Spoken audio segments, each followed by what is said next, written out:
ഈശോ മിശിഹായിൽ പ്രിയപ്പെട്ടവരെ, കാലിത്തൊഴുത്തിൽ പിറന്ന ഉണ്ണീശോയെ കാണാൻ പൗരസ്ത്യ ദേശത്ത് നിന്ന് 3 ജ്ഞാനികൾ എത്തുന്നുണ്ട്. അവർക്ക് വഴികാട്ടിയായി നക്ഷത്രം മുമ്പേ ഉണ്ടായിരുന്നു.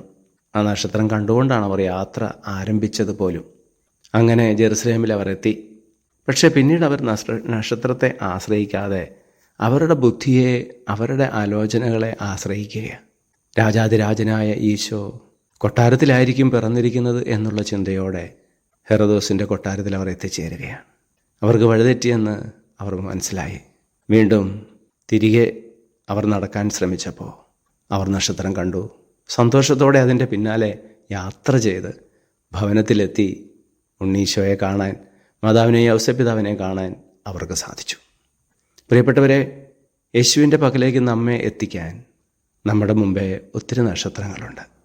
ദൈവവചനമാകുന്ന നക്ഷത്രം, നമ്മുടെ മാതാപിതാക്കളുടെ വാക്കുകളാകുന്ന നക്ഷത്രങ്ങൾ, നിയമങ്ങൾ, അനുഷ്ഠാനങ്ങൾ, താക്കീതുകൾ, ഓർമ്മപ്പെടുത്തലുകളാകുന്ന നക്ഷത്രങ്ങളൊക്കെയുണ്ട്. അതൊക്കെ അതിൻ്റെ പിന്നാലെ നടക്കുമ്പോഴാണ് ഈശോയുടെ പക്കലെത്താൻ പറ്റും.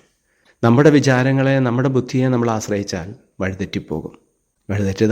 തെറ്റാതെ നടക്കാൻ ഇടയാകട്ടെ. ഈശോയെ ഞങ്ങളെ അങ്ങ് സമൃദ്ധമായിട്ട് അനുഗ്രഹിക്കുമാറാകണമേ, ഇപ്പോഴും എപ്പോഴും എന്നേക്കും. ആമേൻ.